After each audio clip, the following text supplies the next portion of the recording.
Muy buenas noches, son las 11:30, es hora del Desorden Mundial. El programa internacional es de Crónica HD.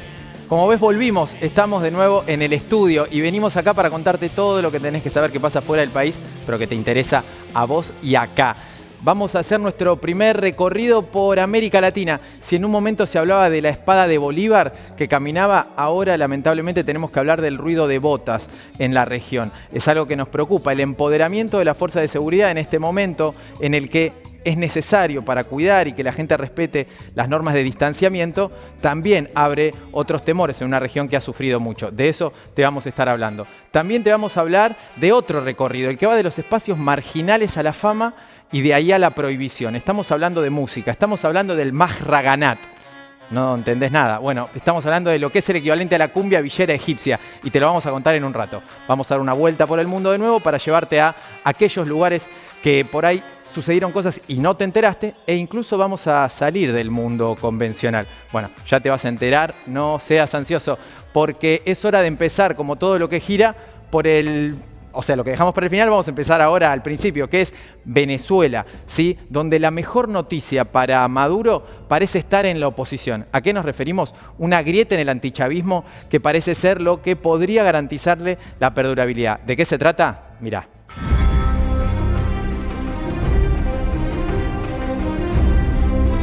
Venezuela, la grieta en el antichavismo.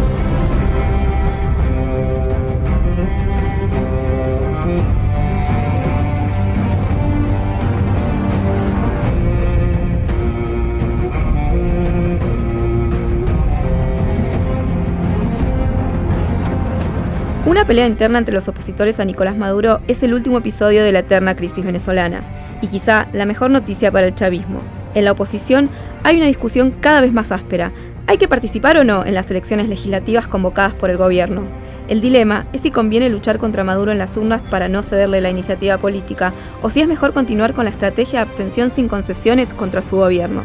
La grieta antichavista estalló porque el ex líder opositor Enrique Capriles anunció que su sector va a presentarse a las elecciones legislativas anunciadas para diciembre. Con Maduro en la presidencia, Capriles sufrió como pocos la hostilidad del gobierno y de un poder judicial adicto que llegó a inhabilitarlo para ejercer cargos públicos. Quedó marginado de la escena política y terminó de desdibujarse el año pasado, cuando el joven dirigente Juan Guaidó emergió como nuevo líder del antichavismo. En 2019, el Parlamento de mayoría antichavista declaró que Maduro estaba usurpando la presidencia después de una reelección plagada de irregularidades y denunciada como ilegal por la comunidad internacional. Guaidó, jefe del Parlamento, juró entonces como presidente encargado de Venezuela y fue reconocido por casi 60 países. ¡Juro asumir formalmente las competencias del Ejecutivo Nacional como el presidente encargado de Venezuela! Desde entonces, Venezuela vive una realidad política insólita. El antichavismo no reconoce a Maduro como presidente, aunque en los hechos sigue gobernando. Guaidó lidera una oposición radical que apuesta a desconocer al gobierno y a presionarlo con el apoyo externo de Estados Unidos para intentar sacarlo del poder. Hasta ahora su estrategia no dio resultado. En este contexto acaba de reaparecer Capriles. Somos gobierno en Internet. Quien dice que abstenerse en las elecciones convocadas por el chavismo es una opción políticamente inútil.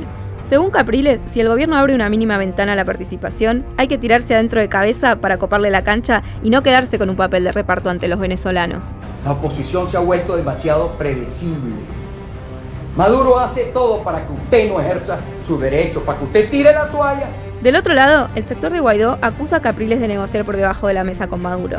Esas sospechas crecieron porque su decisión de participar en las elecciones llegó justo después de que el gobierno sacara de la cárcel a más de 100 presos políticos cercanos a Capriles. Para Guaidó, ir a las urnas implica reconocer la autoridad de Maduro y dinamitar una estrategia de desgaste contra el gobierno que ya lleva casi 2 años. Capriles busca arrancarle dos condiciones fundamentales a Maduro: que haya observadores internacionales supervisando las elecciones y que la votación se postergue hasta marzo por la pandemia, lo que le daría más tiempo para intentar lograr la unidad opositora en las listas. Todos los analistas coinciden en que llegar divididos a las urnas podría resultar desastroso para el antichavismo. Mientras tanto, Maduro sigue en el poder y se beneficia de las internas entre sus rivales. Según las encuestas, los venezolanos están hartos de la clase política en general y confían cada vez menos en el poder del voto. Desde hace tiempo, su mayor preocupación es el acceso cada vez más difícil a bienes básicos para vivir dignamente. Por eso, tantos deciden abandonar el país. Según la ONU, más de 5 millones de venezolanos emigraron en los últimos 5 años escapando de la crisis. Cuando se trata de poder, no es extraño que a la oposición no la una el amor, pero en Venezuela, al antichavismo no lo une ni siquiera el espanto.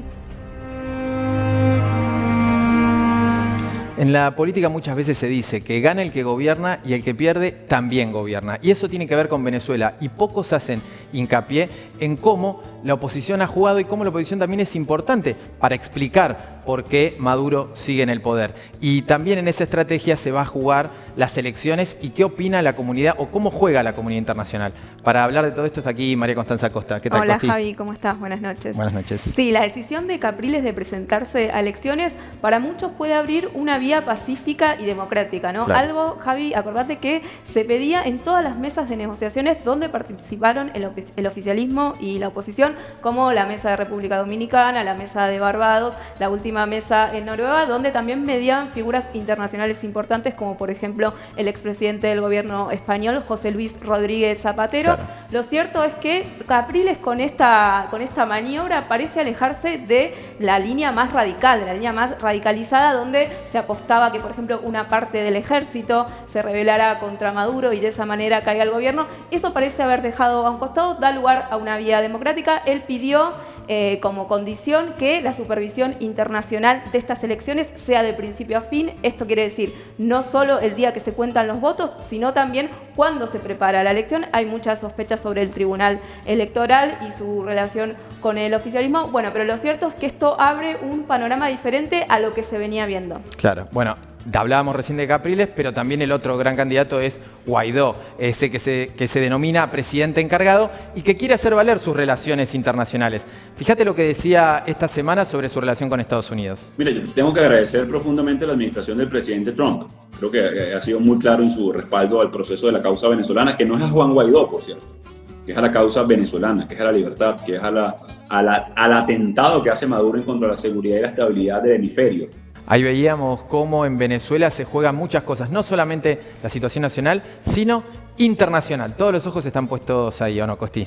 Sí, Javi, bueno, lo veíamos recién en las palabras de Guaidó. El secretario de Estado, Mike Pompeo, obviamente que dijo que Maduro tiene una puerta giratoria, ¿no? Que libera a algunos presos políticos, pero que en realidad sigue encarcelando a otros. Esta semana también se conoció un informe de las Naciones Unidas, de una misión de las Naciones Unidas, que dice que en Venezuela se violan sistemáticamente los derechos humanos y acusa directamente a la primera plana de la política venezolana, ¿no? A Nicolás Maduro, a Diosdado Cabello y a otros funcionarios.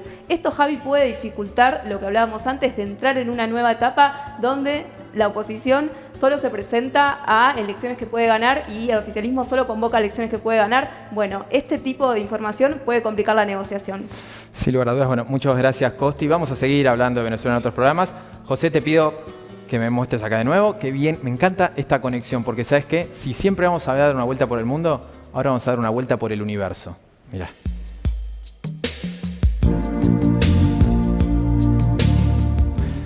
¿Lo ven más coloradito? ¿Lo ven quemadito a mi amigo? Bueno, es que es otro, es un nuevo amigo. El viejo y querido mundo está ahí atrás. Y ahora traemos a alguien más a esta fiesta mundial del desorden. Es Venus, y ya te voy a contar por qué está acá. Ahora vamos a dar una vuelta por el viejo y querido. Y el primer lugar al que vamos a ir es Grecia. ¿Por qué a Grecia? Porque ardió Lesbos y los refugiados se quedaron sin refugio. Lamentablemente, Lesbos es una isla griega donde había 13.000 refugiados. Hay 13.000 refugiados. Afortunadamente, no hay víctimas fatales, pero hoy esas personas están durmiendo en la calle. ¿Quiénes? Son sirios, son afganos, son iraquíes, que venían escapando de las guerras y tratando de cruzar hacia Europa desde Turquía y quedaron justamente en esta isla porque Europa desde 2015 no ha podido resolver el problema de la inmigración y en esta tragedia ha quedado todo expuesto. Pero volvamos a América, vamos al norte, donde lo que arde, lamentablemente, es la costa oeste. Y no solamente eso, sino también el negacionismo de Donald Trump. ¿Por qué lo decimos? Hay 2 millones de hectáreas en California, Oregon y Washington que se están prendiendo fuego. Todos estados demócratas, justamente opositores a Donald Trump. Y por eso él no solamente niega el cambio climático, sino que además dice que es responsabilidad de los gobernadores. Bueno, lo que está logrando es que hasta una revista tan tradicional como la Scientific American, 175 años sin pronunciarse políticamente, dijera que iba a votar por Joe Biden o recomendara votar a Joe Biden. Trump es también la persona que sacó a Estados Unidos del Acuerdo de París de 2017. ¿Qué es ese acuerdo? El que trata de combatir los efectos del cambio climático. Pero si hablamos de estar en llamas, tenemos que hablar de Bin Laden. ¿Por qué? ¿Cómo lo traemos acá? Bueno, porque se conoció un documental en estos días de la National Geographic que vuelve sobre aquel día en que lo mataron, en 2011. ¿Se acuerdan? En su casa, a través de Marines de los Estados Unidos. Bueno, ¿qué encontraron? Una colección de videos pornográficos enormes, algo que no se condecía con la religión y su tradición. Entonces, ¿cuál fue la primera lectura? Es posible que estos videos escondan un código con los terroristas, pero al mismo tiempo un psicólogo de la CIA dicen, bueno, esa puede ser una explicación. La otra es que la biología haya triunfado sobre la ideología. Queda la sospecha en eso, pero te decíamos al principio, te presentaba a este nuevo amigo, a Venus. ¿Y por qué te lo traía? Y me doy cuenta, porque algo huele mal en Venus. El Reino Unido y Estados Unidos encontraron gas fétido en la atmósfera. ¿Sí? Eso es, dicen, un indicio de vida. Un indicio de vida que viene de la degradación. Las altas temperaturas que tiene el amigo hacen que se desprenda este gas fosfina de la materia orgánica. ¿Eso quiere decir que hay vida extraterrestre? Bueno, eso es lo que se sospecha y estaríamos ante algo que podría cambiar la historia de la humanidad. Ahora se viene más inversión y vamos a ver qué es lo que pasa. Pero termina aquí esta vuelta al mundo. Te pido, José, que vengas aquí una vez más. Acá estamos, muy bien. Porque si hablamos de algo que nos afecta a todos es esta pandemia. Por lo menos los que estamos en este mundo, no en Venus. Pero el tema es cómo dirimir con las consecuencias de esta pandemia. Y muchos países lo que están haciendo es pidiéndole a los más ricos que hagan un esfuerzo, un aporte solidario. Y eso también se está discutiendo en Argentina, más precisamente en la Cámara de Diputados. Y esto es lo que decían. Tenemos en el temario 2 temas, la discusión del aporte solidario extraordinario y el proyecto de prohibición de ayuda económica a empresas domiciliadas en paraísos fiscales o aquellas con probada evasión fiscal. La idea del recurso extraordinario se apoya básicamente en la situación extraordinaria y creo que nadie estaría en este país ni en ningún lugar del mundo en condiciones de argumentar de que no estamos frente a un fenómeno impensado que ha alterado todas las previsiones, que ha alterado todas las expectativas. Les podría dar un montón de información de proyectos similares a este que están teniendo distinto grado de tratamiento en distintos países, de otro tipo de búsqueda de recursos a través de tributos extraordinarios como los que está planteando la Unión Europea hoy, el Banco Mundial, el propio Fondo Monetario Internacional, la CEPAL, hablan de la necesidad de generar recursos extraordinarios que deben tener base en el criterio de la progresividad para atender los gastos extraordinarios que esta situación ha generado.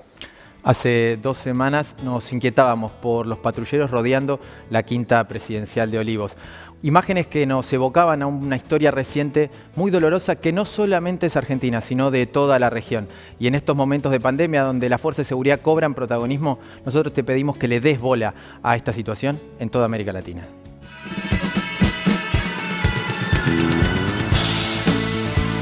La política de los fusiles en América Latina.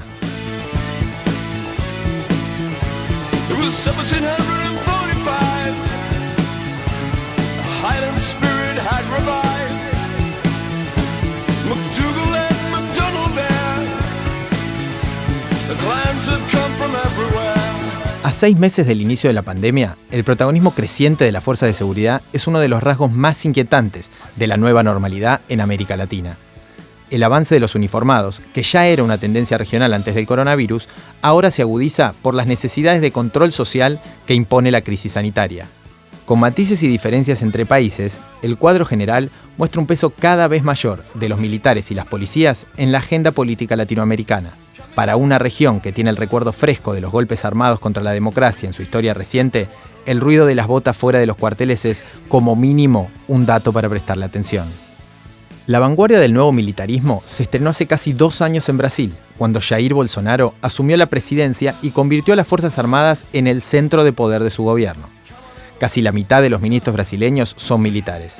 El vicepresidente, Hamilton Mourão, es un general retirado tan influyente como el propio Bolsonaro, quien también fue militar, aunque solo llegó hasta el grado de capitán.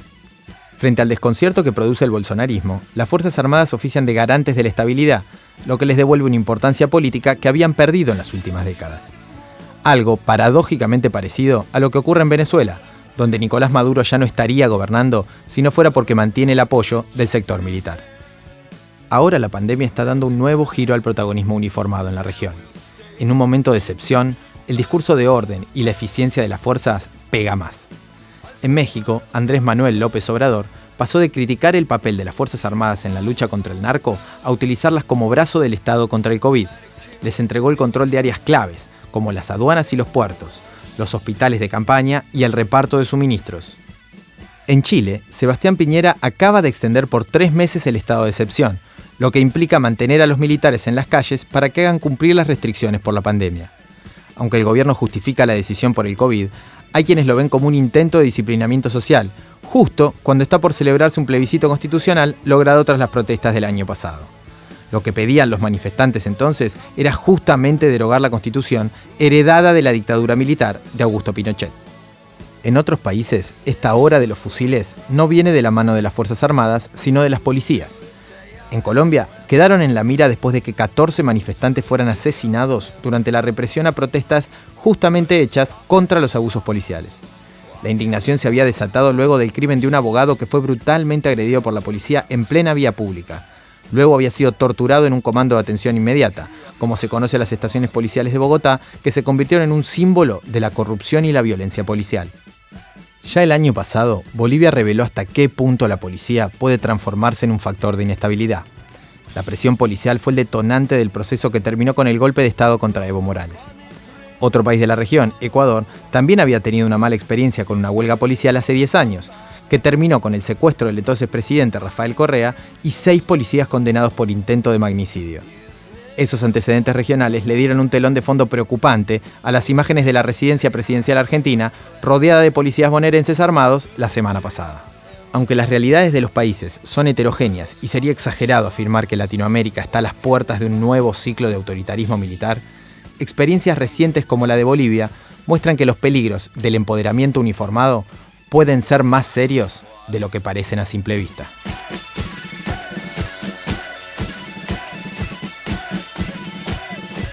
Por suerte quedaron lejos los momentos en que toda la región estaba moviéndose al ritmo de esas botas, pero cada vez más ocupan espacios de poder. Y en esta pandemia ese poder es todavía mayor al habitual de las democracias latinoamericanas.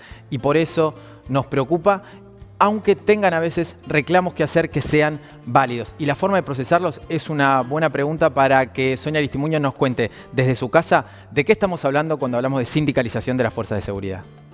Hola Javi, buenas noches. Otro de los debates que surgió en el contexto de la pandemia y el creciente protagonismo que tuvieron las Fuerzas Armadas y de seguridad que tienen es la posibilidad de que estos sectores pudieran o no sindicalizarse. En este caso vamos a pensar, ¿sindicatos policiales, sí o no? Y te voy a contar el caso de Uruguay, que es el país de América Latina que permite la sindicalización policial.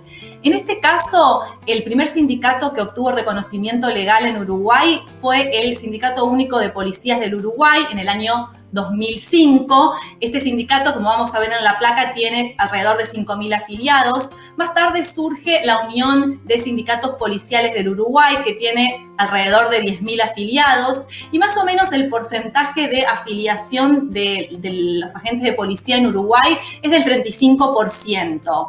y más o menos tienen 30.000 funcionarios y 22.000 que están abocados a tareas estrictamente policiales. Posteriormente, en el año 2015, se modifica la ley orgánica de la policía en este país, se incorpora la posibilidad de que pudieran estar sindicalizados legalmente, pero también se expresa que no tienen la posibilidad de realizar huelga, que no pueden manifestarse con uniformes ni con armas, que no pueden protestar ocupando el espacio público, ni tampoco impidiendo el lugar a sus lugares de trabajo. Así que bueno, este es el caso del país de la región que permite la sindicalización policial y este es un debate que está abierto. Gracias, Javi, buenas noches y nos vemos el domingo que viene. Muchas gracias, Sonia. Muy interesante como siempre, pero la próxima te esperamos acá para que nos sigas diciendo a qué darle bola. Pero eso va a ser la próxima semana. Ahora vamos para acá, ahí va ese movimiento. Vamos a seguir hablando de gobiernos autoritarios y vamos a hablar de reacciones a esos gobiernos autoritarios. ¿De qué hablo? Vení para acá. Y ese es el movimiento que me gusta, de un lado al otro. De eso se trata también el Mahraganat. ¿Qué era eso? La cumbia villera que se baila en Egipto. Es una cuestión que surge de los barrios marginados y que se impone como moda. Por eso mismo es prohibida. ¿De qué se trata? Míralo.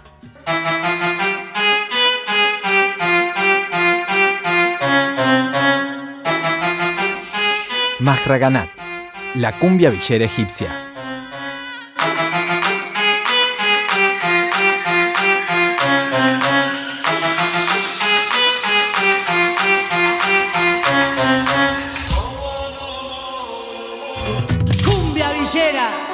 En los pasillos de El Cairo se comenta que la cumbia villera es como el Mahraganat de Argentina.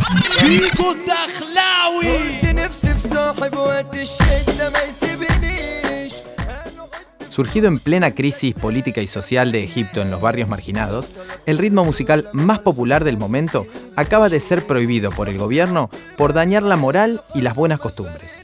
¿Te acordás cuando pasó algo parecido acá? El Mahraganat combina la música tradicional árabe con rap, reggaetón y electrónica. Apareció a principios de 2000 y sus letras usan expresiones populares. Hablan de sexo, drogas y fiestas, pero también de la realidad que miles de personas viven cotidianamente. Lo que en un país gobernado con mano de hierro por el general Al-Sisi suena a disidencia política y no causa mucha gracia. El electro shaabi, como también se conoce al ritmo, trascendió los límites de la periferia cairota y se transformó en un verdadero fenómeno cultural y social. Alcanzó su mayor popularidad durante las protestas de 2011, en el marco de la Primavera Árabe, la movilización social que terminó con 30 años del gobierno del dictador Hosni Mubarak. Desde ese año, el Mahraganat se viralizó por las redes sociales y multiplicó sus reproducciones en plataformas como YouTube o SoundCloud. En 2014, incluso se coló en la escena musical europea, de la mano de un grupo de DJs egipcios que hicieron una gira por los Países Bajos. A pesar del prejuicio de las clases acomodadas, que consideraban las letras de las canciones como obscenas y de mal gusto, los artistas de este nuevo género fueron ganando fama y empezaron a ser convocados a los principales programas de televisión. A los artistas de electro shaabi también se los identifica por su forma de vestir y sus pasos de baile. Lejos de los trajes típicos de la danza árabe tradicional, la ropa parece occidental y urbana. Y el pasito más representativo incluye un gesto con la mano que simboliza estar armado con cuchillos, listo para la lucha en las calles. Pero la historia oficial del ritmo más popular egipcio tuvo un revés en febrero pasado, cuando la televisión estatal emitía en directo un concierto celebrado por el Día de San Valentín. El gobierno lo había autorizado bajo la premisa de que los artistas debían cambiar las letras de sus temas para evitar términos que pudieran ser considerados ofensivos o vulgares dentro de una sociedad muy conservadora. Dos de los cantantes más populares del momento, Hassan Shakosh y Omar Kamal, no hicieron caso e interpretaron su hit La hija del vecino ante 60.000 personas pronunciando una frase que generó discordia.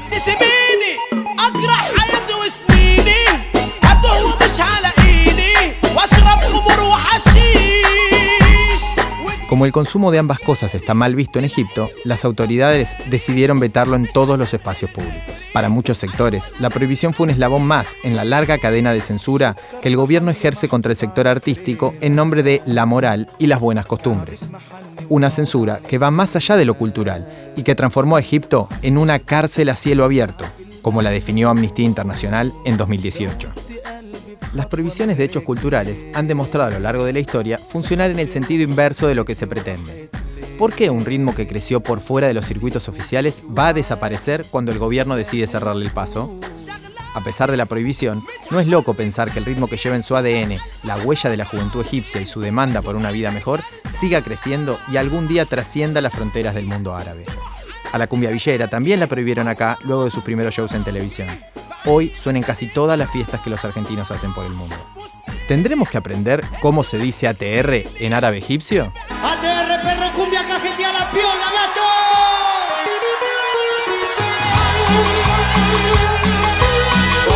Qué bien que viene este pasito, ¿eh? Ya me veo en el Metrópolis del Cairo bailando esta fusión entre cumbia villera y Mahraganat. Prohibirlo, muchachos, nunca mató una cultura y no estoy seguro de que esta no va a ser el caso. Espero que les haya gustado, ya saben, nos pueden comentar en nuestras redes sociales. Díganos de qué quieren que hablemos la semana que viene, por ejemplo. Lo que es seguro, vení para acá, es que la semana que viene vamos a estar acá con más El Desorden Mundial. Si te ayudamos a entender todo un poquito mejor, entonces vamos bien.